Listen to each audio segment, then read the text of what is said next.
साथियों नमस्कार, आप सबका इस लाइव प्रोग्राम में स्वागत है। मैं उपेन यादव।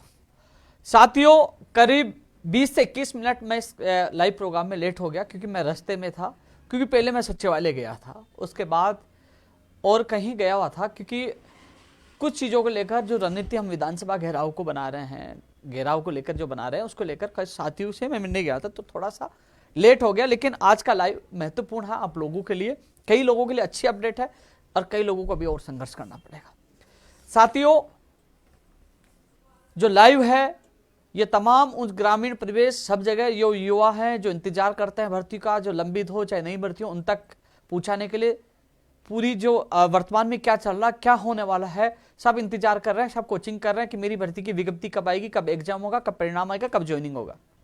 इन सब के लिए लगातार हम धरातल पर संघर्ष करते रहते हैं। आज भी कोरोना का जो अब दौर चल रहा है उसमें आज सचिवालय में आज भी अधिकारियों से मैं मिलकर आया था। साथियों जो पहले मैं इस लाइव में जो चर्चा करूंगा, यूट्यूब के जो कमेंट है ये चल रहा है, इस पे भी मैं जवाब दूंगा, लेकिन पहले जो आप लोगों तक जो सूचना देनी है, देखो कई लोगों के कमेंट आ रहे हैं, ऐसे कई लोगों के आ रहे हैं, उन सबके मैं कमेंट देने की यूट्यूब पे देने की कोशिश करूंगा, फेसबुक पे भी लोग जुड़े हुए हैं। सबसे पहले साथियों एक तो आपने देखा होगा कि जो थोड़े दिन पहले महेश जोशी जी से मैंने मुलाकात की थी, पीएचडी के जो अभ्यर्थियों को ज्वाइनिंग की उनकी ज्वाइनिंग हो चुकी है। इसके अलावा कि नई भर्ती के लेकर मुलाकात की थी, आज महेश जोशी जी आज ही पूछे थे, पहले मीटिंग की थी और 1092 पदों पर JN भर्ती की विज्ञप्ति जारी हो चुकी है। सब तमाम अभ्यर्थियों को शुभकामनाएं। हम लगातार प्रयास कर रहे थे और एक प्रयास आपके सामने सफल हुआ है और सबको शुभकामनाएं, वो तैयारियों में जुट जाए। अब बात कर रहे हैं क्योंकि आपने मेरा ट्वीट देखा होगा, मैंने पहले भी कहा था 1000 से ज्यादा पदों पर, तो 1000 से ज्यादा पदों पर नहीं 1092 पदों पर विज्ञप्ति जारी हो चुकी है। अब बात कर लेता हूं मैं साथियों पंचायत राज LDC भर्ती 2013 का जो 10 तारीख तक कैलेंडर जारी होना था। अब उन्होंने कई बहाने बनाए कि जैसे PC किशन जी भी कोरोना हो गया, उनके विभाग में कई लोगों को कोरोना हो गया। आज फिर मैं जो मध्यस्थता करने वाले धर्मेंद्र राठौड़ जी से उनसे बंगले पे मैं मुलाकात करके आया था और उन्होंने आरती मैम को फोन किया था और वो कह रहे हैं कि इस महीने में आपकी विज्ञप्ति जारी करवा देंगे। लेकिन साथियों जो पंचायत राज LDC भर्ती 2013 के जो अभ्यर्थी हैं, साथियों मैं एक चीज जानता हूं, आप लोग 2013 से भुगत रहे हो, लेकिन मैं इतना विश्वास दिलाना चाहूंगा कि मुझे गोली नहीं दे सकती सरकार। हालांकि आपने देखा होगा कि गोली देंगे तो ऐलान बढ़ा कर रखा फरवरी में विधानसभा घेराव का। हालांकि मेरे मुकदमा दर्ज कर दिया गया, कोशिश की जा रही है मुझे रोकने की, लेकिन मैं रुकने वाला नहीं हूं। इस बार बड़ा ऐतिहासिक विधानसभा घेराव होगा, उसमें एग्रेसिव रूप देखने को मिलेगा क्योंकि इस बार सिविलाइंस कुछ भी किया जा सकता है। क्योंकि अब हम बार बार जो समझौते होते हैं, सरकार के पहले कहा दिसंबर में विज्ञप्ति जारी कैलेंडर जारी हो जाएगा, फिर कहा 10 तक, फिर नहीं हुआ, लेकिन अब एक बार फिर कहा कि इस महीने में करवा दिया जाएगा। तो इंतजार इस महीने का आपको भी है, मुझे भी है। आप यह ना सोचे मैं भूल गया, भैया मुझसे वादा किया मेरे से चीटिंग होगी तो उग्र रूप मुझे लेना आता है और उसका ऐलान कर दिया है, जिसमें तमाम आप सब मांगों के लिए विधानसभा घेराव का ऐलान कर दिया। इसलिए 2013 पंचायत राज LDC भर्ती के जो तमाम अभ्यर्थी हैं उसको घबराने की आवश्यकता नहीं। आज मैं खुद धर्मेंद्र राठौड़ जी से, मैं पूर्व बीज निगम के अध्यक्ष हैं, जो मंत्री लेवल का पद जो मिला हुआ था मुख्यमंत्री जी का से, उनसे आज मैं खुद मिलकर आया था। उन्होंने मेरे सामने फोन किया था कि अर्पणा मैम जो गुरुवार और शुक्रवार को 2 दिन दिल्ली थी, वो दिल्ली गई हुई थी, आज आ गया। और अर्पणा मैम से भी मैं आज मिलकर आया हूँ सचिवालय में जाकर शाम को, तो वो कह रहे हैं कि अब इसकी प्रक्रिया को फास्ट कर देंगे। तो साथियों इस महीने के लिए कहा, लेकिन अब मैं तैयारी फरवरी में, क्योंकि मैं बर्दाश्त, हम सब मिलकर इसको बर्दाश्त नहीं करेंगे लापरवाही को, बार बार आसपास नहीं। लेकिन यह जरूर है कि आपको घबराने की आवश्यकता नहीं है, आपकी भर्ती प्रक्रिया का कैलेंडर जारी होगा। मैंने आप लोगों से वादा किया था, वो वादा पूरा होगा और आपके लिए मैं जी जान से लड़ाई लड़ूंगा। इसलिए मेरा आप लोगों से एक बार पुनः ये कहना चाहूंगा, थोड़ा संयम रखो, क्योंकि अब कोरोना का बहाना सबको मिल गया। कोरोना में सारी भर्ती प्रक्रिया को धीमा पटक दिया, लेकिन मैं आपके लिए विशेष पूरा प्रयास कर रहा हूं। मैं पंचायत राज JN भर्ती के लिए भी कहना चाहूंगा, जो 2100 पदों के लिए जो आज डिप्लोमा कई भर्ती कर रहे हैं, हमारे पद कम आए हैं, तो पंचायत राज JN की भर्ती की विज्ञप्ति जारी है। तो साथियों पंचायत राज JN की भर्ती की विज्ञप्ति ने जो अभी कोरोना का बहाना बनाकर सारे मामले को डम डाल दिया है। यानी कि हमने प्रयास किया जिसके बदौलत 2100 पदों पर आपकी पदों की पर भर्ती निकालने की सरकार की मंशा और फाइल चली और उसको स्वीकृति मिल जाएगी, वो चिंता करने की आवश्यकता नहीं है। लेकिन किन्हीं कारणों से मैं लाइव में नहीं बताऊंगा, कल इनके अभ्यर्थी मुझसे 12 बजे ऑफिस में मिलने आ रहे हैं कि कुछ लोग इस भर्ती प्रक्रिया को रोकने में लगे हैं। हालांकि आपको पता है कि सुप्रीम कोर्ट में जो SLP लगी हुई है 1998 के नियमों के अध्याधीन, यानी कि SLP के अध्याधीन इस भर्ती प्रक्रिया को पूरा किया जाएगा। लेकिन भर्ती प्रक्रिया में कई प्रकार की बाधाएं हो रही है। आज इसको लेकर मैं करीब आधे घंटे आज शाम को सचिवालय में अधिकारियों से मिलकर आया था, लेकिन कुछ चीजें मैं यहाँ पे लाइव बताना अनुचित समझूंगा, क्योंकि वो चीज आउट होती है तो कहने की भर्ती प्रक्रिया बाधित होती है। काफी लोग इसको रोकने की कोशिश कर रहे हैं, लेकिन रुकने नहीं दूंगा। जो पंचायत राज जैन भर्ती 2100 पदों का जो इंतजार करें, 2100 में और पद बढ़ाने की हमारी कोशिश जारी है, लेकिन आप लोगों को विश्वास देता हूं कि जिस प्रकार आप लोग पूरा साथ दोगे तो विश्वास दिलाता हूं कि आपको खुशी भी जल्द मिलेगी और आपकी भर्ती की परीक्षा भी आयोजित होगी और आपकी विज्ञप्ति भी जारी होगी। लेकिन इस प्रक्रिया को रोकने में काफी लोग लगे हुए हैं और जिसके कारण से मामला बिल्कुल ठंडे बस्ते में पड़ा है। लेकिन अब आपकी साथ बैठकर कल 12 बजे रणनीति बनाऊंगा कि कब कैसे हम लोग प्रयास करें और जितना अपन प्रयास करेंगे जितनी जल्दी आपकी विज्ञप्ति जारी होगी। और अभी एक पेज फंसा हुआ है, उस पेज को सुलझाने की कोशिश आपके सहयोग से मैं करूंगा कल 12 बजे बैठकर। इसके लिए विशेष रणनीति पंचायत राज जैन भर्ती के लिए बनाएंगे। 2008 के बाद यह भर्ती आ रही है, 1998 के नियम के तहत, और सुप्रीम कोर्ट में एसएलपी लगी है, उसके अध्याधीन इसकी विज्ञप्ति जारी होगी। लेकिन इसमें कुछ पेज अटका हुआ है जो कल अपन चर्चा करेंगे। लेकिन ये पंचायत राज जैन भर्ती का अभ्यर्थी को कहना चाहूंगा, जैसे अभी 1098 में पहले जैन की भर्ती आई थी, आपने देखा होगा, जो आपने मेरे साथ संघर्ष में साथ थे, वो भर्ती आई, वो भर्ती पूरी हो चुकी है और अब 1092 पदों पर आई है। ये भी आपके सहयोग से, यानी कि हमारा संघर्ष लगातार कामयाब हो रहा है और विश्वास दिलाना चाहूंगा कि आपकी विज्ञप्ति भी जारी होगी और आपको भी न्याय मिलेगा। इसलिए कल 12 बजे जो आपकी टीम आएगी उससे मिलकर मैं आगे की रणनीति तैयार करूंगा। टेक्निकल हेल्पर भर्ती को लेकर आज भी महेंद्र पिंडेल जी और रामनिया जी, ये लोग मेरे ऑफिस में आए थे, संबंधित अधिकारियों से बातचीत, कल मंत्री जी से मुलाकात करेंगे। इसकी विज्ञप्ति के जो अधिकारी है, क्योंकि थोड़ा सा विज्ञप्ति तो अभी कभी भी जारी हो सकती है, इस वीक में कभी भी जारी हो सकती है, लेकिन थोड़ा सा हमने ऐतराज जताया, काफी लोगों का फोन आया। हालांकि 2 पेपर कर रहे हैं क्योंकि पारदर्शिता हो कि एक पेपर में जिस प्रकार लीक को लेकर कई लोग सवाल उठते हैं, लेकिन जो टेक्निकल जो विषय का मामला है, जो टेक्निकल जो पढ़ रहे हैं कई सालों से, उनको नुकसान है, तो इस संबंध में हमने आपत्ति दर्ज करा दी है और कल मंत्री जी से हमारी मुलाकात हो सकती है, अधिकारियों से हम मिल रहे हैं तो कोई रास्ता निकाल रहे हैं। लेकिन विज्ञप्ति भी जल्द जारी होगी। लेकिन पहले जो समस्या आई है, इस समस्या का समाधान के लिए मैं पूरी कोशिश कर रहा हूं। कल सुबह हम मंत्री जी से मुलाकात करेंगे। अधिकारियों से आज फोन पे बात हुई थी कि वो मुलाकात नहीं करे कोरोना में, लेकिन कल मंत्री से मुलाकात करके अधिकारियों तक बात पूछाएंगे। सीएमओ में भी अधिकारियों से बात करके जो टेक्निकल भर्ती की कई महीनों से, कई सालों से जो तैयारी कर रहे थे टेक्निकल जो पार्ट का, उनको नुकसान नहीं है, तो इसका कोई ना कोई अच्छा रास्ता निकाला जाएगा। लेकिन इसकी विज्ञप्ति भी, जैसे आज जैन भर्ती की विज्ञप्ति जारी हुई है, अब आपकी विज्ञप्ति का नंबर है, फिर कंप्यूटर अनुदेशक भर्ती की विज्ञप्ति का नंबर है।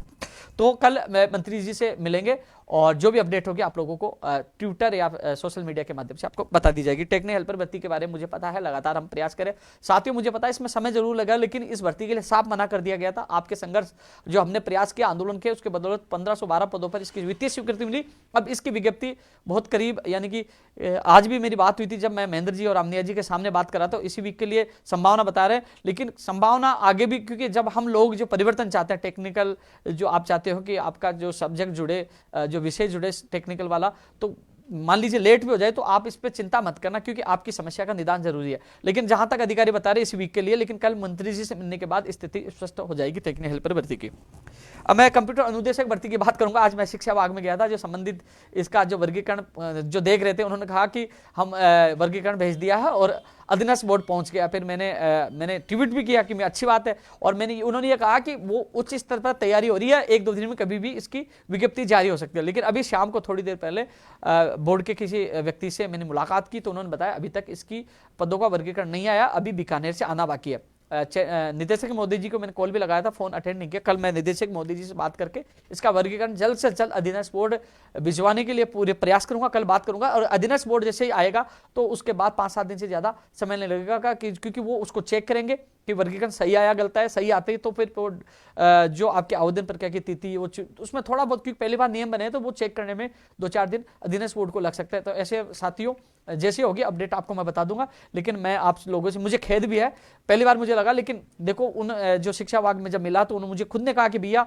हमने भेज दिया और वहाँ अधीनस्थ बोर्ड भी पहुंच गई है। ये तो सही रहा कि शाम को मैंने किसी बोर्ड से संबंधित अधिकारी से मुलाकात करी, उन्होंने बताया कि नहीं आई, तब मुझे पता चला कि आज मुझे शिक्षा विभाग के किसी अधिकारी ने चकमा दे दिया। लेकिन कोई बात नहीं, उनको मैंने बता भी दिया। तो उन्होंने कहा कि भैया मुझे लगा कि हमने निर्देश दे दिए थे, वहाँ फाइल अटक गई। तो अधिकारी की गलती नहीं, कई बार क्या है, फाइलों का चक्कर है, अटक जाती तो अटकी जाती। तो कल मैं बीकानेर बात करके उसका वर्गीकरण भिजवाने की कोशिश करूंगा, जिससे जल्द से जल्द विज्ञप्ति कंप्यूटर अनुदेशक की जारी हो सकती है। लेकिन मैंने आपको बता दिया अप्रैल के बाद ही एग्जाम होगी, मई जून जुलाई में कभी भी हो सकती है। जब विज्ञप्ति कंप्यूटर अनुदेशक भर्ती की विज्ञप्ति जारी होगी, उसके साथ संभावित महीना भी जारी होगा, ये निदेशक मोदी, चेयरमैन मोदी जी ने मुझे बताया था। साथियों, पटवारी के परिणाम को लेकर भी लगातार मेरे पास और मैसेज आ रहे हैं। एक अच्छी खबर पटवारी के लिए है कि कहा जा रहा है, संभावना है, संभावना ही बता रहा हूं, इसमें 200 के करीब पद बढ़ सकते हैं। आपने देखा होगा 53 से 78 पद थे, तो शायद आप देख लो 55 से 78 पद हो सकते हैं, 200 या लगभग कम ऊपर नीचे हो सकते हैं। ये पद बढ़ने की संभावना है। और इसका परिणाम कब आएगा, सवाल पूछ रहे हैं। इस वीक की तो संभावना मुझे कम लग रही है। कल हालांकि चेयरमैन मोदी जी से मैंने समय लिया, कल एक बार फिर मुलाकात करूंगा। संभावना अगले वीक की लग रही है। कुल मिलाकर इस महीने में आपका परिणाम जारी हो जाएगा। हालांकि आपने देखा होगा मैंने घोषणा कर दी थी कि 1 फरवरी से पहले इसका परिणाम जारी नहीं हुआ तो दिनेश बोर्ड के सामने मैं धरने पे बैठूंगा, लेकिन ऐसी नौबत नहीं आएगी। 1 तारीख से पहले ही आपका परिणाम जारी हो जाएगा। अब लोग कह रहे हैं इस महीने में तो आएगा, लेकिन कब आएगा वो वीक बताइए। तो इस वीक की संभावना कम है, अगले वीक की ज्यादा संभावना है। और अगले वीक की ज्यादा संभावना मैं आपको बता रहा हूं, लेकिन इस वीक में भी आता है तो कल चेयरमैन मोदी जी से मैं बात करूंगा। कल मुलाकात करने वाला हूं, तो कोई भी अपडेट होगी मैं ट्विटर के माध्यम से आप लोगों को अवगत करा दूंगा। वीडियो का जो सिलेबस को लेकर लोग लगातार कमेंट करें, वीडियो का सिलेबस थोड़ा बहुत टॉपिक जो उनको खोला जाएगा, टॉपिक में थोड़ा बहुत चेंज हो सकता है, अधिकतर सिलेबस पहले वाला ही रहेगा। और नॉर्मलाइजेशन कई चीजों के सवाल आपके आ रहे हैं, इसलिए कल मैं चेयरमैन जी से मुलाकात करूंगा तो वो बात भी आपकी रखूंगा। जैन डिग्री का परिणाम कब आएगा, इसके लिए सवाल आ रहा है। जैन डिग्री का परिणाम साथियों, जैन डिग्री में जो ईडब्ल्यूएस जो प्रमाण पत्र वाली समस्या आ रही है, इस समस्या का हल यदि हो जाता है तो इसी महीने में, यदि 5-7 दिन में हो जाता है, इस वीक में हो जाता है, अगले वीक में हो जाता है, तो इसी महीने में परिणाम आ सकता है। यदि ईडब्ल्यूएस की वजह से समय लगा तो परिणाम नहीं आएगा, फिर अगले महीने में ही आएगा।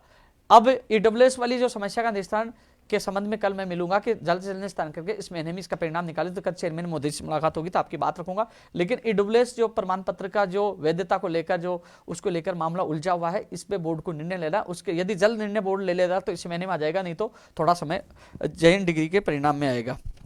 साथियों एक चीज और बता रहा था मैं अच्छी चीज और बता रहा हूं।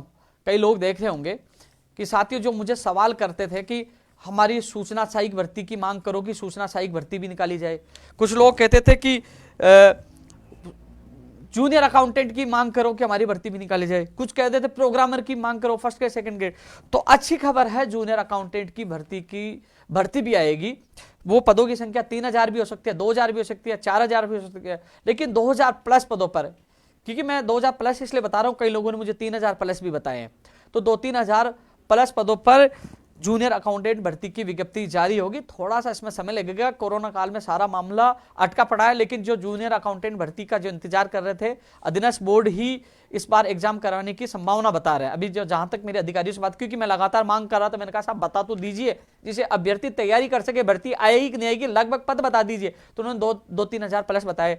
तो ये जूनियर अकाउंटेंट भी आएगी। वहीं सूचना सहायक भी 4 से 5 हजार पदों पर।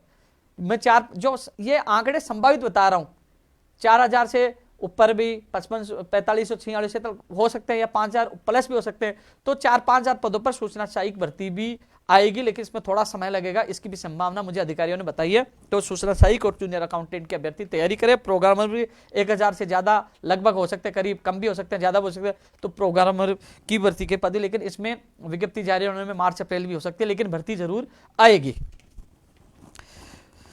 साथियों फर्स्ट ग्रेड सेकंड ग्रेड को लेकर असमंजस की स्थिति है। तो फर्स्ट ग्रेड और सेकंड ग्रेड के लिए भी आपको बताता हूं, जहां तक मेरा अनुमान है, 1-2 अधिकारियों से मैंने बात की थी, लेकिन मैं स्थिति स्पष्ट जब कंफर्म जब हो जाएगी आरपीएससी और शिक्षा विभाग के अधिकारियों से, तब मैं स्थिति स्पष्ट बता पाऊंगा। लेकिन जहां तक अभी तक जो अंदरूनी जो संकेत मिले हैं कि फर्स्ट ग्रेड की विज्ञप्ति पहले आ सकती है, फर्स्ट ग्रेड की एग्जाम पहले हो सकती है, यह संभावना बताई जा रही है। मैं कंफर्म नहीं बता रहा हूं, केवल संभावना बता रहा हूं। कंफर्म होते मैं ट्वीट कर दूंगा, क्योंकि मैं क्रॉस चेक करूंगा शिक्षा विभाग और आरपीएससी के अधिकारियों से बात करके स्थिति स्पष्ट मैं आपको कर दूंगा। लेकिन संभावना जहां तक मुझे 2-3 जगह बात की तो उन्होंने कहा कि फर्स्ट ग्रेड की पहले, तो फर्स्ट ग्रेड की विज्ञप्ति और परीक्षा पहले हो सकती है, संभावना ये बताई जा रही है, और सेकंड ग्रेड की बाद में। लेकिन इनकी विज्ञप्ति जल्द से जल्द जारी हो और इसकी परीक्षा तिथि का कैलेंडर जारी हो, इसके लिए भी मैं जल्द से जल्द प्रयास कर रहा हूं, और जो स्थिति होगी मैं स्पष्ट आप लोगों को कर दूंगा। वहीं प्रयोगशाला सहायक 461 की जो अभ्यर्थना आनी बाकी है, उसके लिए कल निदेशक मोदी जी से बात करूंगा, तो इसकी भी विज्ञप्ति जल्द जारी होगी। प्रयोगशाला सहायक माध्यमिक शिक्षा बोर्ड की 461 पदों पर। साथियों इसके अलावा मैं एक जो चीजें बता रहा हूं वो आप लोग बताते रहना, क्योंकि लोगों तक पता चले। प्रयोगशाला सहायक कॉलेज शिक्षा में भी लोग मांग कर रहे थे, 480 कई पदों पर कॉलेज शिक्षा में भी इसकी विज्ञप्ति जारी होगी। देखो साथियों, प्रयोगशाला सहायक जो विधि विज्ञान पता नहीं क्या 4-5 चीजें बता रहे थे प्रयोगशाला सहायक की, जो एक साथ उनका 1000 से ज्यादा पदों पर जो प्रयोगशाला सहायक अलग अलग, जैसे कृषि में भी बता रहे हैं, तो अलग अलग 1000 से ज्यादा पदों पर प्रयोगशाला सहायक ये विज्ञप्ति भी जारी होगी। और एक चीज और बता रहा है, संस्कृत विभाग में अभी जो पीटीआई के करीब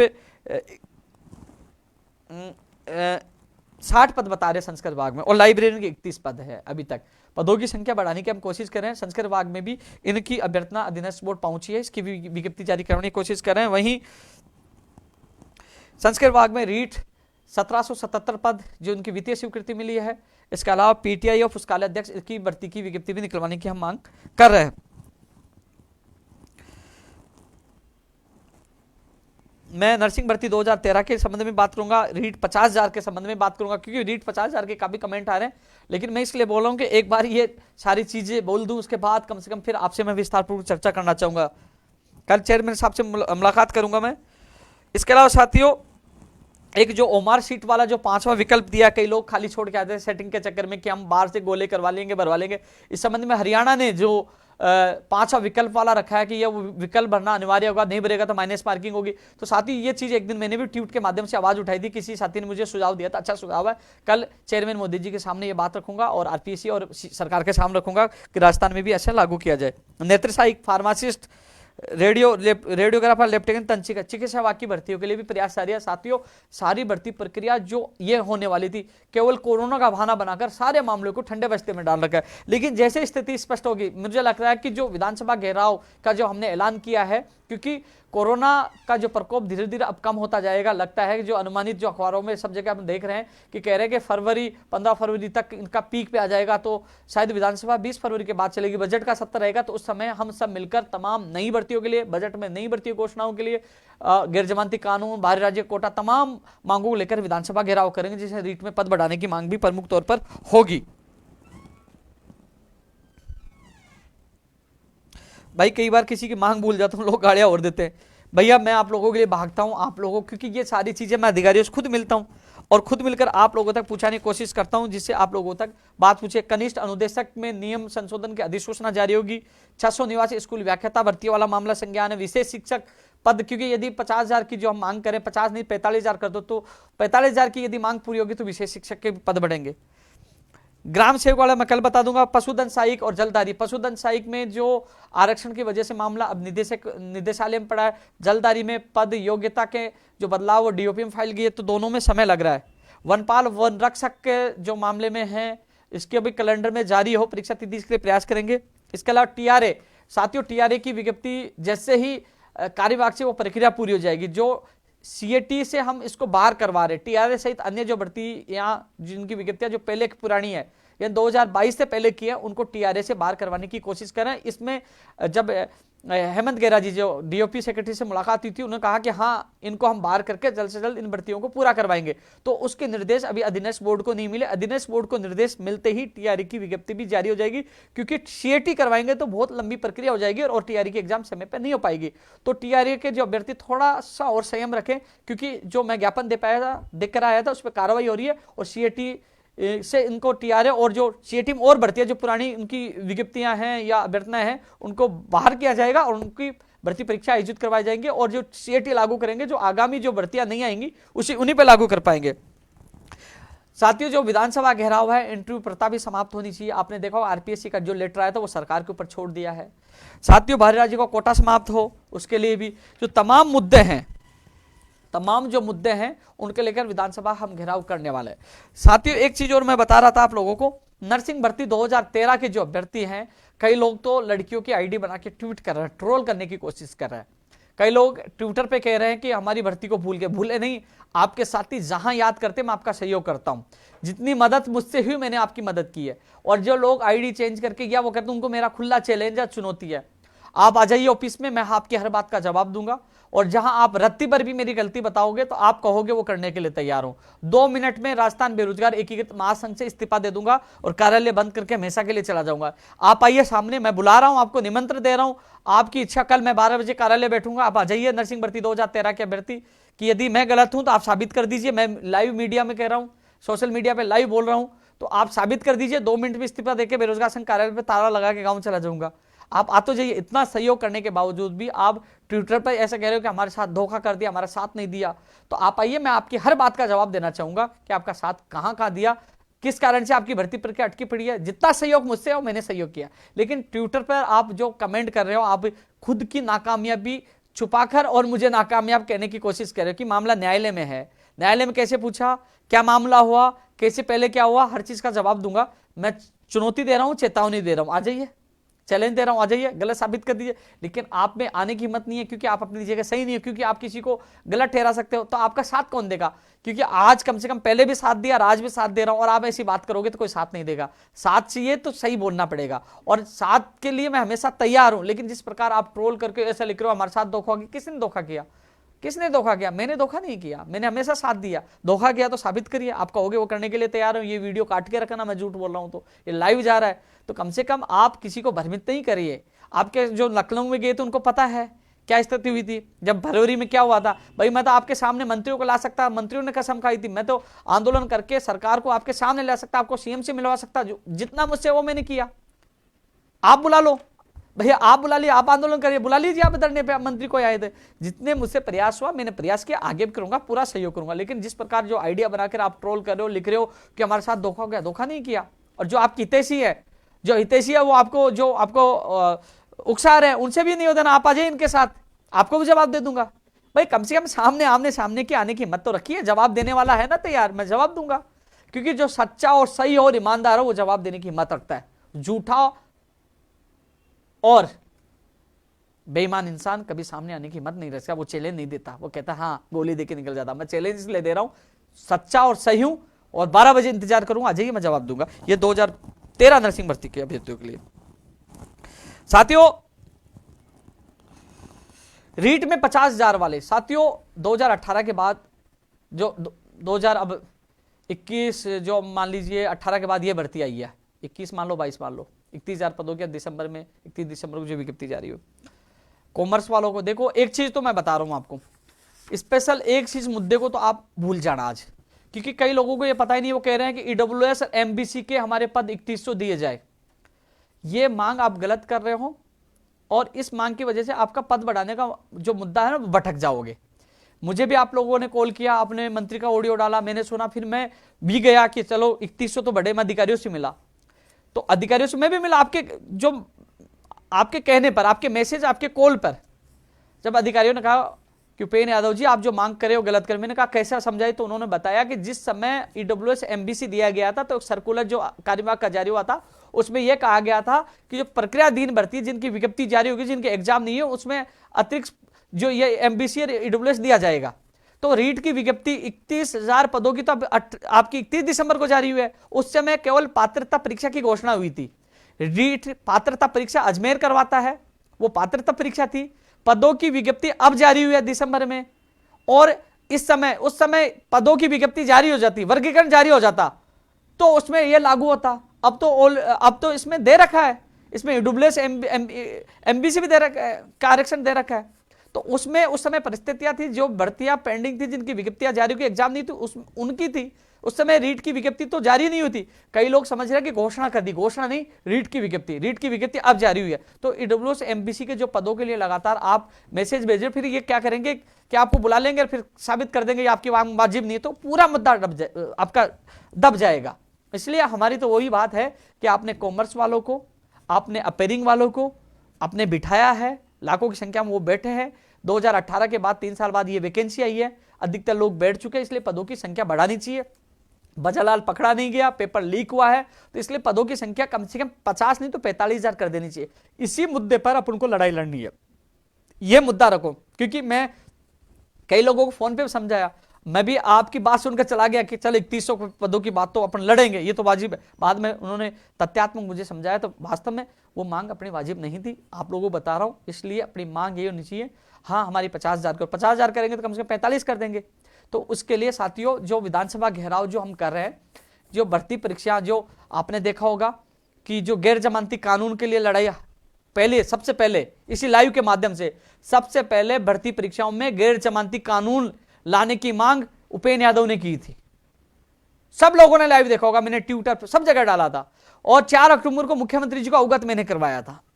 और इसमें संपत्ति जब्त करने का प्रावधान रखा जाए, क्योंकि इन्होंने गैर जमानती कानून लाने की घोषणा तो 17 अक्टूबर को कर दी, जब मैं आईसीयू में एडमिट था। हमारी मांग मान ली, आपने देखा महेश जोशी जी ने भी पढ़ के बताया कि हमने ये मांग इनकी मान ली है बेरोजगारों की, लेकिन उसको धरातल पे लागू नहीं किया। उसका अध्यादेश जो फरवरी में जो प्रस्तावित है विधानसभा सत्र, तो उसमें उसका अध्यादेश लाया जाए, उसमें संशोधन होना चाहिए। और अभी कुछ दिन पहले सीएमओ में जाकर मैंने अवगत भी करवा दिया है कि इसमें जो अपराधी पकड़े जाते हैं उनकी संपत्ति जब्त करो। अरे ऐसे ऐसे लोग हैं, माफिया है, अरबों रुपए की उनकी संपत्ति, उनको जब्त करोगे तो एक दो भर्तियां तो वैसे ही हो जाएंगी। अरे आर्थिक बल मिलेगा सरकार को, तो संपत्ति जब्त करने में क्या दिक्कत है? इसमें संशोधन करवाना चाह रहा हूं मैं, इसलिए विधानसभा घेराव का ऐलान किया है। ऐसा नहीं है कि गैर जमानती कानून लाने की घोषणा तो सरकार ने पहले संघर्ष को बदौलत, हमारे संघर्ष के बदौलत हमने करवा दिया था। अब उसका अध्यादेश में यह संशोधन होना चाहिए, संपत्ति जब्त करने का कानून, संपत्ति जब्त होनी चाहिए। और जो उनकी सजा जो 7 साल की सरकार रखी है, 10 से 15 20 साल या फिर उम्र कैद की करो, वो सजा की अवधि बढ़ाई जाए। ये 2 चीज संशोधन मैं चाहता हूं, इसलिए विधानसभा घेराव करना चाह रहा हूं। मुझे यह कहा गया आप घेराव क्यों कर रहे हो, हम तो अध्यादेश ले आएंगे, ये सत्र आएगा। तो मुझे पता है जो विधानसभा सत्र है उसमें अध्यादेश आ जाएगा, लेकिन मैं और मेरे प्रदेश के बेरोजगार उसमें संशोधन चाहते हैं। हालांकि कई लोग, कि उनको पता है विधानसभा सत्र चलेगा, इसमें अध्यादेश आएगा, क्योंकि लोग संघर्ष कर रहे हैं, फिर कह देंगे देखो हमारे संघर्ष की जीत हुई। अरे भाई, हम लड़ रहे थे, हम तड़प रहे थे, जब हम मांग कर रहे थे, वो हमारे प्रदेश के बेरोजगारों की संघर्ष की जीत थी। वो 53 दिन के संघर्ष के उस तपस्या की जीत थी। आपने देखा होगा कि मुख्य सचेतक ने वहां एसएमएस हॉस्पिटल में जाकर कहा कि हमने आपकी मांग मानी, और वो घोषणा हुई, लेकिन उसको लागू करवाना है, अपराधियों को जेल में डलवाना, उनकी संपत्ति जब्त करवानी है। इसमें फर्जी डिग्री, डिप्लोमा, दिव्यांग सर्टिफिकेट को भी हमने शामिल करवाया। हमारी मांग पर सहमति बनी थी, लेकिन लिखित में आदेश आएगा तब हमें विश्वास होगा कि हमारी मांग सरकार ने मान ली। तो वो अध्यादेश जारी हो और ये संशोधन किया जाए, ये मांग करे। बाहरी राज्यों का कोटा समाप्त हो। राजस्थान के बेरोजगार को, कोटा तो हालांकि नहीं है, लेकिन 50% में वो कितने भी आते हैं, लेकिन राजस्थान के बेरोजगार को प्राथमिकता दी जाए, कोई ना कोई रास्ता ढूंढा जाए, क्योंकि राजस्थान के अभ्यर्थियों को 20 से 22 राज्यों में नहीं लिया जाता, इसलिए राजस्थान राज्य का 2nd नंबर आया है बेरोजगारी में। इसके अलावा नई भर्तियों की घोषणा बजट में हो। रीट में पद 50 नहीं तो 45,000 की जाए, लेकिन हम 50,000 की मांग करेंगे। इसके अलावा साथियों, जो वादे अधूरे रह जाएंगे, जो वादे जो सरकार से समझो अधूरे रह जाएंगे, उन तमाम मांगों को लेकर, चाहे वो लंबित भर्ती हो चाहे नहीं भर्ती हो, उन भर्तियों को लेकर विधानसभा घेराव का ऐलान हमने किया है। और ऐलान करने का इनाम भी आपको पता है मिल चुका है। यानी कि जब मकर संक्रांति के दिन मेरे साथियों ने, जो मेरे साथ संस्कृत को स्कूल में पढ़े हुए थे, कॉलेज में पढ़े हुए थे, उन्होंने कहा कि भाई हमसे भी मिल लीजिए। मैंने कहा मकर संक्रांति के दिन आपसे मिलूंगा। वो बिलोची आमेर, जो बिलोची ग्राम पंचायत में मेरे साथी, चाहे मुकेश हो, चाहे नरेंद्र हो और चाहे दीपक हो, वो कई साथी मेरे पहले के साथ पढ़े हुए थे। तो कई लोगों के लगातार कॉल और मैसेज भी आ रहे थे। तो मैंने सोचा कि चलो ठीक है, मिल लेते मकर संक्रांति के दिन, कुछ क्रिकेट खेल लेते, कुछ मेरे साथ थे, कुछ वहां थे। 40-45 लोग इकट्ठे हो गए, 50 मान लो। अब भाई पुलिस ने मुकदमा दर्ज कर दिया, बोले कोरोना गाइडलाइन के उल्लंघन कर दिया। मैंने कहा अशोक चांदना जी तो कह रहे हैं गिन लो, वो तो खुला कह रहे हैं, वहां 500 लोग हैं, उन पर मुकदमा नहीं। प्रताप सिंह खाचरवासी की जन सुनवाई देख लो, डोटासरा जी ने भी हरी झंडी दिखाई थी एम्बुलेंस को, और आप भगवान साई सैनी देख लीजिए, ममता भूपेश की रैली देख लीजिए, अभी पूर्व शिक्षा मंत्री वासुदेव देवनानी जी की भी रैली थी। सारे नेताओं की आप रैली सभा देख ली, उन पे मुकदमा दर्ज नहीं, उपेन्द्र यादव पे मुकदमा दर्ज। साथियों एक चीज और मैं बता दूं, ये मुकदमा दर्ज केवल विधानसभा घेराव को रोकने के लिए, मुझे कमजोर करने के लिए, डराने के लिए, क्योंकि उनकी प्लानिंग यही थी। जो 30 सितंबर को जब हम ऐलान किया था रीट और एसआई की सीबीआई जांच के लिए, और रात को सुबह 30 सितंबर को सुबह ही पुलिस वालों ने आकर घेराव करके मुझे गिरफ्तार कर लिया था। उन्होंने मुझे नहीं बताया मेरे खिलाफ मुकदमा दर्ज हुआ, मुझे नहीं बताया, मुझे तो कहीं से संकेत मिले और फिर मैंने ऑनलाइन उसकी कॉपी निकलवाई, तब पता चला ये लोग फिर एक बार षड्यंत्र रच रहे थे कि बताएंगे नहीं, और जब विधानसभा घेराव से पहले घर से उठा लेंगे, कह देंगे मुकदमा दर्ज है। लेकिन मुझे उस षड्यंत्र का पता चल गया और आपको मीडिया के माध्यम से सब लोगों को बता दिया कि मेरे खिलाफ मुकदमा दर्ज हुआ है। अब मैं खुद जल्दी गिरफ्तारी देने जाऊंगा। भाई मुझे गिरफ्तार करिए, नहीं तो आप विधानसभा सत्र के घेराव के दौरान गिरफ्तार करोगे, आप कर लीजिए, जिससे मैं कम से कम 2 दिन 5 दिन 10 दिन जितने दिन आप जेल में रखोगे, मैं आ तो जाऊंगा ना विधानसभा घेराव के दौरान।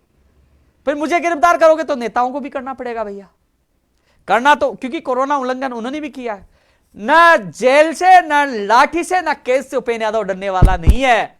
खतरों से खेलने के आदी हूं, लड़ूंगा, लेकिन विधानसभा घेराव इस बार ऐतिहासिक होगा, क्योंकि समझौते की कई मांगे आज भी अधूरी है, हालांकि आपने कई मांगे पूरी की है, धन्यवाद उनके लिए, लेकिन जो मांगे पूरी नहीं है उनके लिए संघर्ष करेंगे। माननीय मुख्यमंत्री जी का एक बयान मैंने देखा था, मुझे बहुत पसंद आया कि सरकार के पास कई प्रायोरिटियां होती है, लेकिन जब आंदोलन होता है तो हम पता करते हैं कि आंदोलन क्यों कर रहे हैं, उन सब प्रायोरिटीज को साइड में रखकर देखते हैं कि यह आंदोलन करो, उसकी फिर उनको हम सुनते हैं।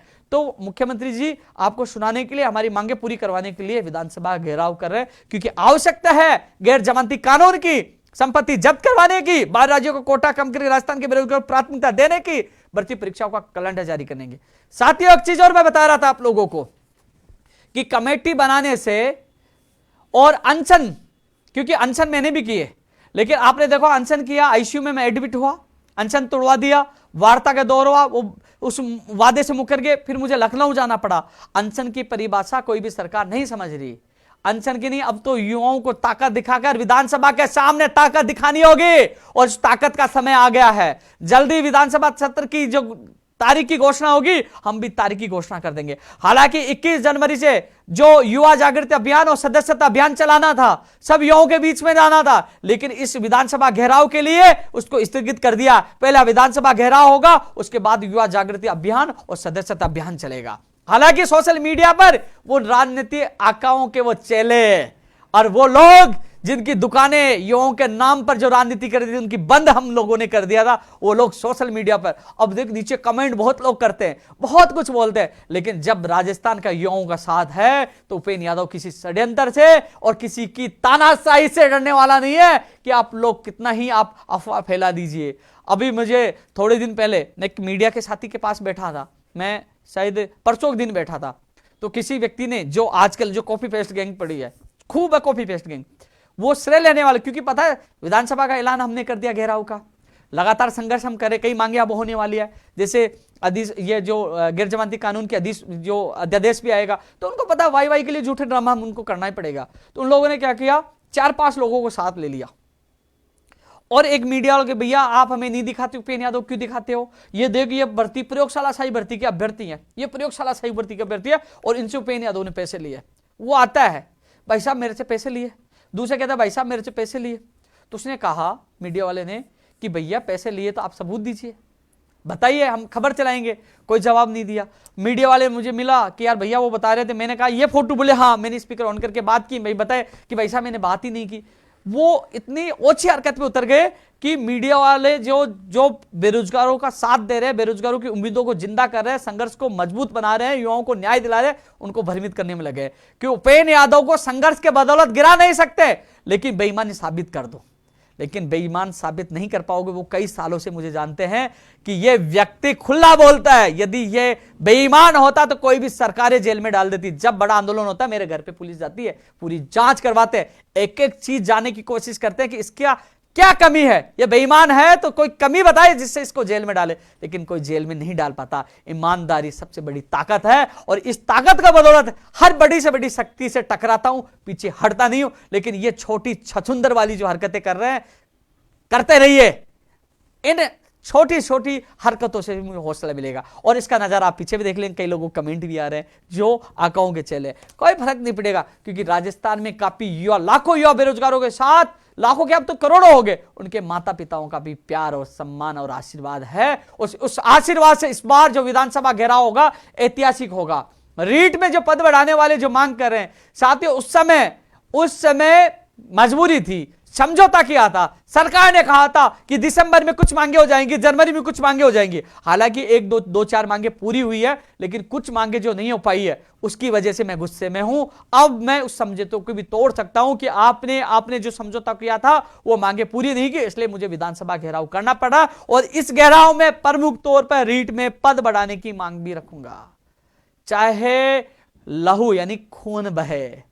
आपको असली रोल अब दिखेगा, जहां घुसना घुसेंगे, भागेंगे नहीं। इस बार बताएंगे ताकत क्या होती है। मजबूरी थी, इसलिए मैं 7 तारीख को आके कहा था मैं नेतृत्व नहीं कर पाऊंगा, और जब नेतृत्व करता हूं, ऐलान करता हूं, तो आपको पता है उपेंद्र यादव किसी के बाप से नहीं डरता।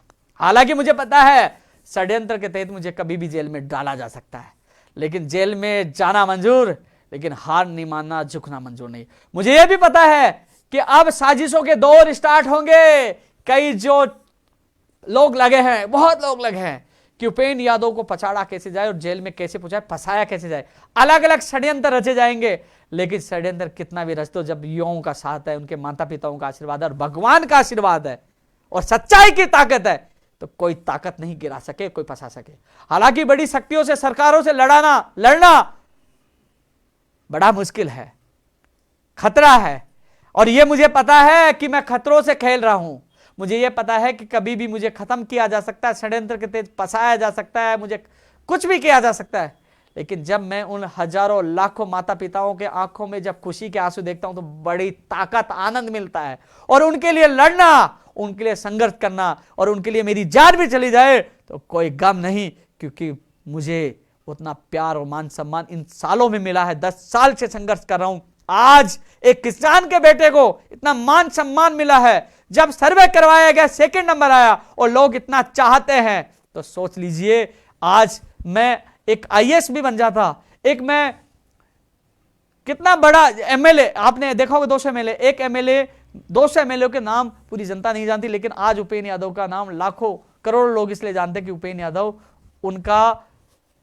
उनके लिए काम करता है। यानी कि मुझे इतना मान सम्मान और प्यार मिला, इसलिए मैं अभिभूत हूं और उनके लिए मैं अंतिम सांस तक लड़ाई लड़ूंगा। साथियों, अधिकतर चीजों के लिए मैंने बताया है। पंचायत राज एलडीसी के अभ्यर्थियों को घबराने की नहीं है, बिल्कुल मस्त रहे। मैंने ऐलान किया तो सोच समझ के किया। घेराबंदी मुझे करना भी आती है और घेराबंदी के बाद काम कराना भी आता है, काम भी होगा। लेकिन थोड़ा सा एक चीज और बता दूं, कोरोना का बहाना मिला है। एक चीज और बता दूं, जो लोग कहते हैं कि साथियों आप देखना, जो जनवरी तो निकल गई, मार्च अप्रैल में कई विभागों में भर्तियों की विज्ञप्तियां जारी होंगी। शिक्षा विभाग में भी होंगी, जो सूचना छाई जूनियर अकाउंटेंट, जो भर्तियां बता रहा हूं कई विभागों में। आप देखना, अन्य राज्यों की तुलना करना, उनके हालात क्या है और राजस्थान की भर्तियों के हालात क्या है। लेकिन राजस्थान में पेपर लीक, नकल और फर्जी डिग्रियों के मामले बढ़े, उसके लिए कानून भी आएगा, उनको रोकने की भी कोशिश की जाएगी। लेकिन जो भर्तियां अन्य राज्यों की तुलना में राजस्थान की प्रदेश में जो भर्तियां क्यों हो पा रही है, क्योंकि यहां संगठन राजस्थान बेरोजगार एकीकृत महासंघ ऐसा एक संगठन है जो पहल करता, संघर्ष करता और झुकाता हो सरकार को और बेरोजगारों की मांग पूरी करवाता है। इसलिए भर्तियां आ भी रही है, भर्तियां पूरी भी हो रही है और बेरोजगार को रोजगार भी मिल पा रहा है। लेकिन लड़ाई है सिस्टम में जो खामियां हैं, भर्तियां अटकना, पेपर लीक, इसकी समस्याओं के निस्तारण के लिए हम संघर्ष करें। साथियों, एक चीज और बता दूं मैं आपको, मुझे कई बार फोन बंद करना पड़ता है, 1 मिनट का एक फोन आता है, क्योंकि बेरोजगार आज परेशान हो गया। राजस्थान में बेरोजगार आयोग या युवा बोर्ड राजस्थान के किसी भी व्यक्ति को दिया जाए, मुझे छोड़कर, वो ऐसा युवा बेरोजगार हो जो बेरोजगार की पीड़ा समझता है। आज अलग अलग समस्याएं हैं। कोई कह रहा है रीट का जो फॉर्म भरा जा रहा है, मैं मैरिड हूं लेकिन मुझे मेरी सर्टिफिकेट नंबर नहीं है। कई कह रहा है कि मेरा पति साइन नहीं कर रहा, क्यों मेरी उससे बन नहीं रही, क्योंकि मेरी सर्टिफिकेट बनाना है। कई किसी क्या समस्या, किसी की भर्ती का किसी में कोर्ट में जवाब नहीं दे रहा, तो बेरोजगार आयोग होना चाहिए जिससे बेरोजगार जाए, अपनी बात रखे कि मुझे न्याय मिले। उपेंद्र यादव की, राजस्थान बेरोजगार एकीकरण महासंघ की, और ऐसे फर्जी जो कॉपी पेस्ट गैंग है उनकी आवश्यकता नहीं पड़े युवाओं को, क्योंकि खुद की बात उस आयोग, इस बोर्ड के सामने रख सके जिसमें बेरोजगार से जुड़ा व्यक्ति उसका प्रतिनिधित्व करता हो, जो शिक्षित योग्य अभ्यर्थी हो। मुझे छोड़कर मैं नहीं बनूंगा, साफ कह रहा हूं, मुझे नहीं बनना। किसी ऐसे व्यक्ति को बनाया जाए जो बेरोजगार की पीड़ा सुन सके। कोई भी भर्ती का अभ्यर्थी आए, एप्लीकेशन लगाए, उसके वो बुलाए कि हाँ भैया आ जाइए, आपका नंबर आ गया। वो तमाम अधिकारियों को, तमाम उससे संबंधित जो भी हैं, चाहे वो मंत्री हो चाहे अधिकारियों को बुलाए, आमने सामने बिठाकर उसकी समस्या का निस्तारण। आज बेरोजगार अपनी बात रख सके। आज बेरोजगार भटकता है, आज मुझे जन सुनवाई करनी पड़ती है, युवाओं से मिलना पड़ता है। तो क्या उनके लिए युवा बोर्ड या बेरोजगार आयोग होना चाहिए कि नहीं होना चाहिए? बताइए, आप लोगों के लिए होना चाहिए कि नहीं होना चाहिए? यह मांग मेरे लिए नहीं, आप लोगों के लिए है, क्योंकि आप अपनी बात रख सके। आज आपका वो लोग कह रहे थे मुझे कि बीकानेर में कोई फोन नहीं उठा रहा। फोन करते हैं, बोले 4-4 घंटे से लगे हुए, तो कम से कम फोन नहीं उठा रहा। कोई व्यक्ति वहां जाकर अपनी बात रख सकता है और वो तमाम अधिकारी सीधा निदेशक महोदय को बात करेगा, सही भैया ये समस्या आ रही है, इंटरग्रेडेड वाली जो है ना 4 वर्षीय बीएड वालों की ये समस्या है, बाल विकास वालों की ये समस्या, किसकी ये समस्या, तो कम से कम समस्याओं का निस्तारण उस अभ्यर्थी के सामने हो सके। तो क्या ऐसा होना चाहिए कि नहीं होना चाहिए? बताइए आप। होना चाहिए ना? ये मांग वाजिब है साथियों, आप लोगों के लिए मैं लड़ता हूं। और जो लोग युवा के नाम पर राजनीति करते हैं उनकी दुकान बंद हो चुकी है, धीरे धीरे समझ जाओगे। 10 साल से आज मैं संघर्ष कर रहा हूं, इसलिए टिका हूं। लोग 1-1 महीने नहीं टिक पाते हैं। लोग बहुत आएंगे, बहुत सपने दिखाएंगे, क्योंकि उनको पता है बेरोजगारी सबसे बड़ा मुद्दा है। उनको पता है युवाओं को मोड़ा जा सकता है सोशल मीडिया के माध्यम से, अपने आकाओं के, अपने चेलो आईटी सेल के मेंबरों के माध्यम से, लेकिन सच कभी छुपता नहीं, सच सामने आता है। तो साथियों, आपको अलर्ट रहना ऐसे बहरूपियों से जो आपके हितैषी बनने की कोशिश करेंगे और केवल आपको यूज करने आएंगे। लेकिन 10 साल से आप लोगों के लिए संघर्ष किया, आगे भी कर रहा हूं, और मैं आपको बता दूं अंतिम सांस तक आप लोगों के लिए संघर्ष करूंगा। अब मैं YouTube पे जो कमेंट पढ़ लेता हूं, बहुत फास्ट चल रहा है। 50,000 के लिए मैं बोल चुका हूं। अरे बहुत फास्ट चल रही है इसके तो। कनिष्ठ अनुदेशक वाली मैं बात कर, नॉर्मलाइजेशन वाली मैं कल बात करूंगा चेयरमैन मोदी जी से स्टेनोग्राफर के संबंध में। टेक्निकल हेल्पर वाली कल मंत्री जी से मुलाकात करेंगे। 14% वाली मुझे याद है, 689 वाली मुझे पूरा याद है। धन्यवाद। अरे पास्ट इतने पास्ट चल रहे भैया, मैं तो पढ़ ही नहीं पाऊंगा। पंचायत राज जैन के भी आ रहे हैं, मुझे याद है भैया। पंचायत राज जैन से कल बैठ के अभ्यर्थियों से मीटिंग करेंगे। कल स्टेनो में संगठन में पद बढ़ाए, उसके लिए मैंने ट्वीट किया है, आपकी मैं समर्थन कर रहा हूं, पूरा साथ दे रहा हूं। टेक्निकल हेल्पर, विशेष शिक्षक, मैं इन सब के बारे में ऊपर बोल चुका हूं। पटवारी रिजल्ट इसे महीने में आ जाएगा।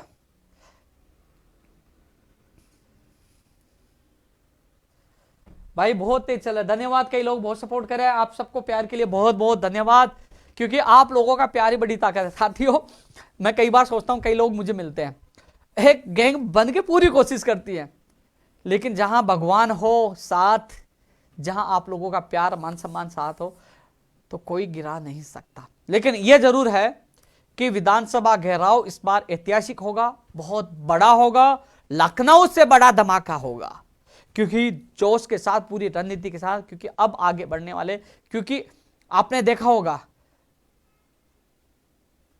संघर्ष कभी विफल नहीं जाता।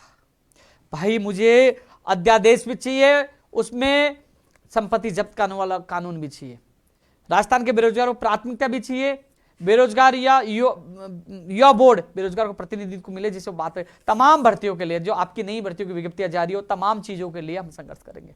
भैया कोई और हो, रविंद्र बताना, देख के कोई मैसेज हो किसी का special.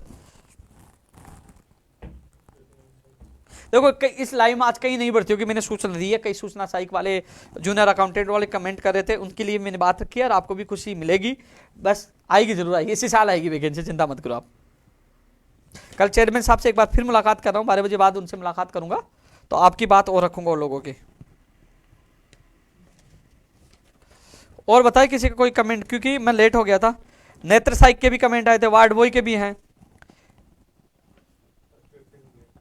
First grade second grade, वरिष्ठ अध्यापक भर्ती 2016 वाले आज अभ्यर्थी जाके आए थे, लेकिन अभ्यर्थी फर्स्ट ग्रेड सेकंड ग्रेड की वहां पहुंच जाए, तो मैं 3-4 मामलों को लेके जाऊं तो समस्या सबके हल हो, फर्स्ट ग्रेड और सेकंड ग्रेड की विज्ञप्ति भी आए। इंटरव्यू पड़ता के लिए तो कर ही रहे भैया।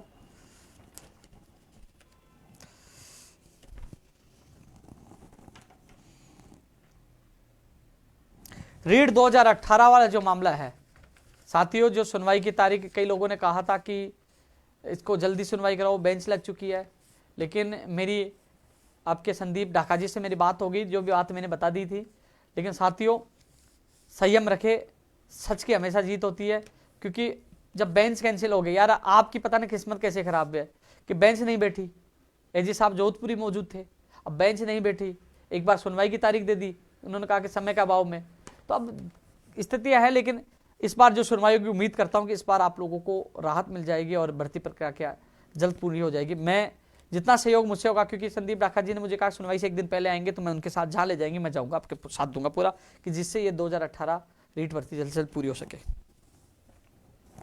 फार्मासिस्ट वाली बहुत ज़्यादा परेशान है कि इनकी भर्ती 2018 की अधूरी है, तो जल्द से जल्द फार्मासिस्ट भी पूरी हो।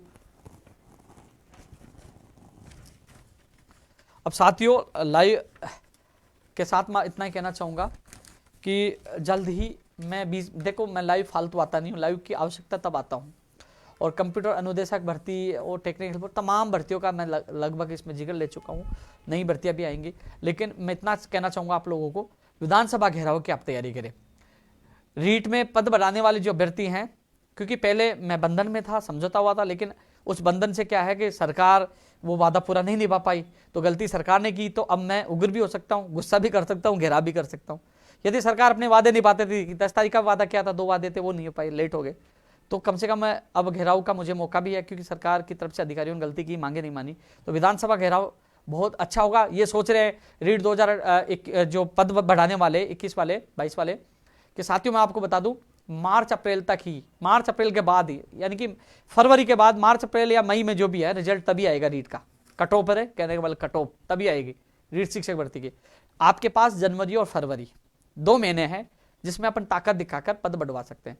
लोकतंत्र में भीड़ तंत्र की बड़ी भूमिका होती है, तो आप भी हैं, अन्य लोग भी है, लेकिन कई लोग कह रहे होंगे, कई लोग ये कहेंगे, कई लोग आपको गुमराह करेंगे कि उपेंद्र यादव विधानसभा घेराव अन्य मांगों के लेकर कर रहा है, हमें यूज करने के लिए बुलाया है। यार मैं भीड़ के पीछे नहीं भागता, भीड़ तो आपकी बहुत ज्यादा थी इस दिन 7 तारीख को, 12 तारीख को, तो मैं आ सकता था भीड़ के लिए भागता, तो मैं भीड़ के लिए नहीं भागता, मैं वसूलों जो नियम होते हैं मैं नियम अनुसार ही, यदि मुझे लगता है कि अब इस पर एक्शन लेना चाहिए, क्योंकि अब मुझे लगा कि हमारी कुछ मांगे नहीं हो पाई, मैंने हार पूरी चीजें देखी, मुझे उस समय लगा था कि सरकार 10 से 15 हज़ार पद बढ़ा देगी, नहीं बढ़ाई, लेकिन अब स्थिति जो अलग हुई है, मुझे भीड़ की आवश्यकता नहीं है, मैं 300 लोगों में कमाल कर सकता हूं जो लोग 5-5 हज़ार 2-2 हज़ार में नहीं कर पाए, तो भीड़ की बात नहीं है, बात है सही समय सही परिस्थिति के अनुसार निर्णय लेने की। अब मुझे लग रहा है सही समय सही परिस्थिति है, क्योंकि बाहरी राज्यों का कोटा खत्म होगा तो आप लोगों को फायदा होगा, गैर जमानती कानून आएगा तो आपको फायदा होगा, तो तमाम मांगों को लेकर, क्योंकि इस बार आसपास नहीं, इस बार बहुत बड़ा कुछ होगा, शायद इस बार आप लोग देख पाओगे जो 12 तारीख को इतनी संख्या में आप कुछ नहीं कर पाए थे, इस बार विधानसभा घेराव में हम बहुत बड़ा कुछ कर पाएंगे। लेकिन कई लोग मुझे कहते थे कि उपेंद्र भाई आप साथ दो, उपेंद्र भाई आप साथ दो, हमारी मांग उठाओ, तो मैं इतना कह सकता हूं चाहे रक्त बह जाए मैं पीछे नहीं हटूंगा, मजबूती से आपकी मांग उठाऊंगा, समय आपके बाद है, तैयारियों में आप जुट जाए। फिर मुझे मत कहना, कई लोग कह रहे उपेंद्र यादव साथ आ जाए और वो कह दे तो हमें विश्वास है पद बढ़ जाएंगे, तो मैंने कह दिया है मैं जी जान से आप लोगों के लिए मेहनत करूंगा, चाहे पसीना बहे चाहे खून बहे, पीछे नहीं हटूंगा। इस बार बड़ा आंदोलन होगा, बड़ा विधानसभा घेराव होगा, तो तैयारियों में जुट जाए तमाम सब लोग, क्योंकि हम सब मिलकर, जब बूंद बूंद से गढ़ा बढ़ता है, जब हम सब मिलकर एक साल लड़ाई लड़ेंगे तो कहने का नतीजा मिलेगा और आप सबके घरों में खुशियां भी आएगी। इतना ही कहना चाहूंगा, तैयारी शुरू कर दो, और सब जगह सोशल मीडिया पे ये होना चाहिए फरवरी में विधानसभा घेराव।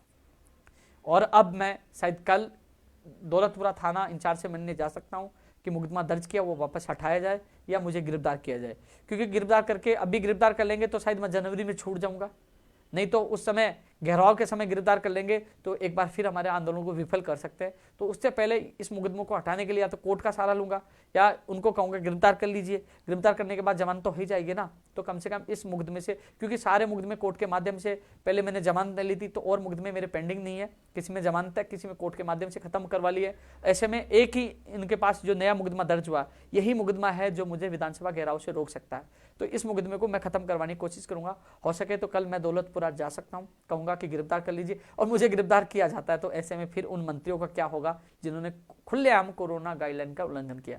साथ ही मुझे गिरफ्तार कर लिया जाता है तो आप लोग जरूर सोशल मीडिया पे अभियान चलाना कि उपेंद्र यादव को नहीं, मंत्रियों को भी गिरफ्तार करो, उन जनप्रतिनिधि, उन एमएलए, उन नेताओं को गिरफ्तार करो जो कोरोना का उल्लंघन कर चुके हैं।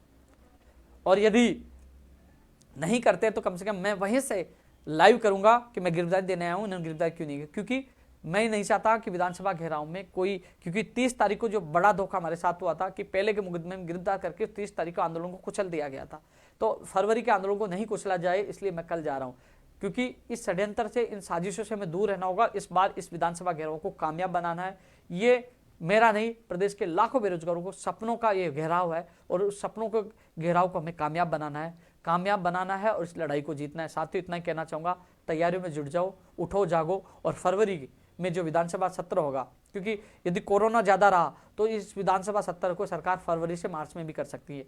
कुल मिलाकर फरवरी हो चाहे मार्च हो चाहे अप्रैल हो, जब भी विधानसभा सत्र चलेगा तो विधानसभा का घेराव होगा, बड़ी संख्या में होगा, चाहे मुझे जेल में डालेंगे तो मैं जाऊंगा, वापस बाहर आऊंगा, फिर लड़ूंगा, लेकिन पीछे नहीं हटूंगा। तो तमाम साथी विधानसभा सत्र में, विधानसभा घेराव की तैयारी में जुट जाए। एक ही नारा होना चाहिए, चलो विधानसभा चलो, एक ही नारा होना चाहिए, चलो विधानसभा चलो। अभी एक कमेंट किसी का नहीं आया, सब वीडियो रीड के आ रहे, अरे कमेंट तो करो कि विधानसभा चलो, किसी का नहीं आ रहा। विधानसभा में चलना जरूरी है, चांदना जी गिरफ्तार करो, आ गया काम है। विधानसभा वाला घेराव का ऐलान हमने आज कर दिया है, और विशेष वाले मुझे है, जब पद बढ़ेंगे तो विशेष वाला मुझे याद है।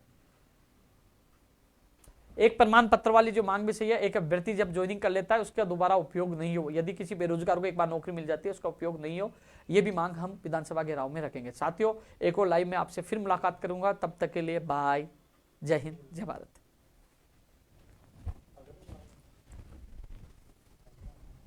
अरे पीटीआई का भी